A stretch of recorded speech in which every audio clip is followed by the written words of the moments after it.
Llevaba 3 días sin moverse. Eso era lo que no tenía sentido. Una osa polar adulta, de casi 400 kilos, parada en el mismo punto de la costa norte de la isla, desde el martes, sin comer, sin alejarse, con temperaturas de -30 y un viento que cortaba como vidrio. Los guardaparques del sector habían enviado el primer reporte como una anomalía menor. Para el jueves, ya nadie sabía qué pensar. Fue entonces cuando llamaron a Sigrid. Sigrid Halvorsen tenía 41 años y una reputación en el Ártico noruego que se construyó a base de paciencia y silencio. Bióloga de campo, especializada en comportamiento de osos polares. Había pasado más de una década documentando patrones de movimiento en la región de Svalbard. Era metódica,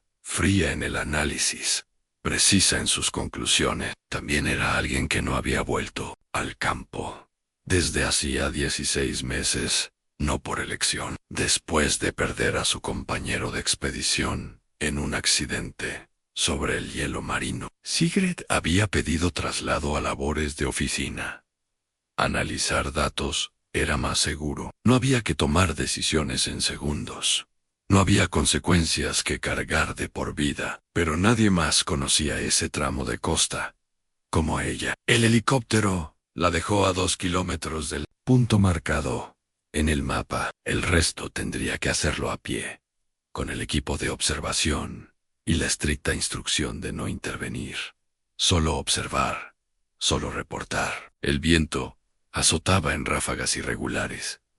La nieve bajo sus botas era compacta, vieja. El cielo tenía ese gris metálico que en Svalbard significa que el frío llegó para quedarse. La vio desde lejos. Incluso a esa distancia, la osa imponía blanca sobre blanco, pero con una presencia que rompía el paisaje. Estaba de espaldas al mar, lo cual ya era extraño. Los osos polares casi siempre orientan su cuerpo hacia el agua, donde está la comida. Esta miraba hacia adentro, hacia las rocas cubiertas de nieve que formaban una pequeña hondonada natural en la base del acantilado. Sigrid montó el telescopio de campo y observó. La osa respiraba profundo. Sus costillas se movían visiblemente. Cada cierto tiempo bajaba la cabeza hacia ese punto entre las rocas. Luego volvía a erguirse. No dormía. No descansaba. Vigilaba. Pero lo que vio después cambió completamente la naturaleza del reporte. En la hondonada, apenas visible entre las sombras de las rocas, había una forma pequeña. Sigrid tardó varios segundos en procesar lo que estaba viendo. No era una cría de oso, era una foca de Groenlandia, joven, de pocas semanas de vida, con el pelaje aún claro. Y estaba viva, pero apenas. Las focas recién nacidas dependen completamente de sus madres durante las primeras semanas. Esta estaba sola, sin señales de ningún adulto cerca. Tenía el cuerpo ladeado, la respiración visible pero irregular, y no reaccionaba al viento. Estaba en hipotermia. Y la osa polar llevaba 3 días parada frente a ella, sin tocarla, sin alejarse, sin entender. Quizás porque algo tan pequeño no se movía. Sigrid se quedó inmóvil durante varios minutos. Todo su entrenamiento le decía lo mismo: no intervenir. Los osos polares y las focas son depredador y presa. Lo que estaba viendo probablemente tenía una explicación etológica fría y simple, que ella misma podría haber escrito en un informe hace 2 años. Tal vez la osa estaba esperando el momento. Tal vez el olfato la confundía. Tal vez era solo una conducta de exploración. Pero había algo en la postura del animal que no encajaba con ninguna de esas hipótesis.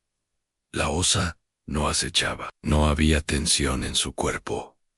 Estaba quieta de una manera diferente. De la misma manera en que una madre se queda quieta cuando algo pequeño duerme y no quiere despertarlo, Sigrid sacó la cámara de alta resolución y grabó durante 40 minutos sin moverse. Fue en la revisión del material esa noche, en la pequeña cabaña de campo, cuando lo vio con claridad. En el minuto 17 de la grabación, la foca había tenido un espasmo, un movimiento brusco e involuntario que cualquier predador habría interpretado como el momento de actuar. La osa había dado un paso atrás, solo uno, pero atrás, y luego había bajado la cabeza, despacio, y soplado suavemente en dirección a la cría, como si intentara entender qué había pasado. Nadie estaba preparado para lo que ese gesto significaba. Sigrid tomó una decisión que no estaba en ningún protocolo. A la mañana siguiente, antes del amanecer, cuando la osa se alejó brevemente hacia la orilla, ella avanzó, no para intervenir en la relación entre los dos animales, para evaluar el estado de la foca. Lo que encontró confirmó lo que temía. La cría llevaba demasiado tiempo sin alimentarse. Sola, en esas temperaturas, sin su madre, no sobreviviría otro día. Contactó por radio al Centro de Rescate Marino de Longyearbyen. Les explicó la situación. Les dijo que necesitaría 20 minutos y que la osa estaba activa en la zona.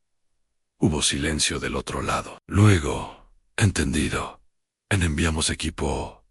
Sigrid esperó. El frío le entumecía los dedos dentro de los guantes. El cielo empezaba a aclarar en el horizonte, esa luz polar baja y dorada que llega sin calentar.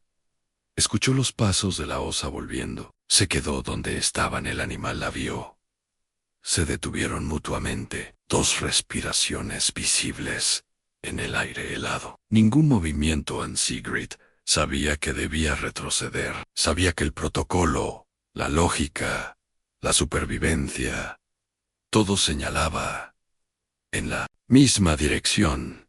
No se movió, y la osa tampoco. Durante 4 minutos que Sigrid no podría describir con precisión científica, aunque lo intentara, los dos se miraron. Luego el animal giró lentamente, volvió a la hondonada y retomó su posición, como si le hubiera dado permiso. El equipo llegó 90 minutos después.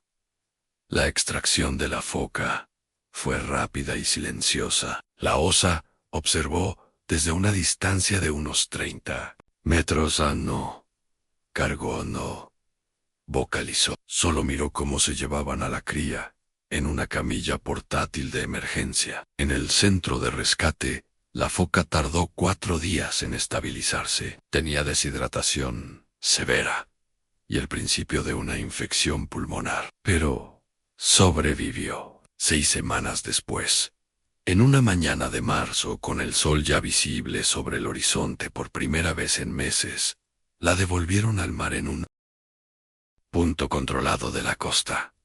Sigrid estuvo presente. Vio como la pequeña forma gris se deslizaba hacia el agua oscura y fría, sin dudar, como si siempre hubiera sabido que ese era su lugar.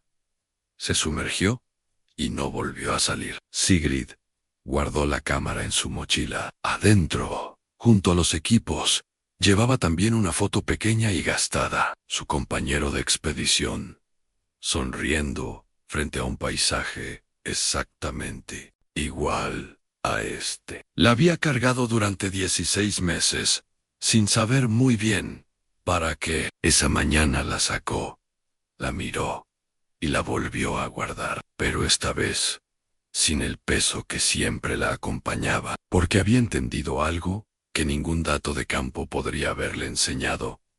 Aunque quedarse no siempre es un error. A veces, quedarse es lo único que hace falta. Nadie sabe con certeza por qué. Aquella osa pasó 3 días protegiéndola. Los científicos tienen teorías. Sigrid tiene la grabación, y todos los que la han visto tienen la misma reacción. en el minuto 17. Un paso atrás. Solo uno.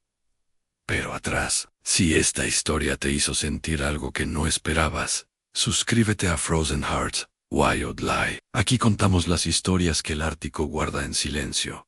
Las que nos recuerdan que la compasión no tiene una sola forma. ¿Tú habrías tomado la misma decisión que Sigrid? Cuéntanos en los comentarios.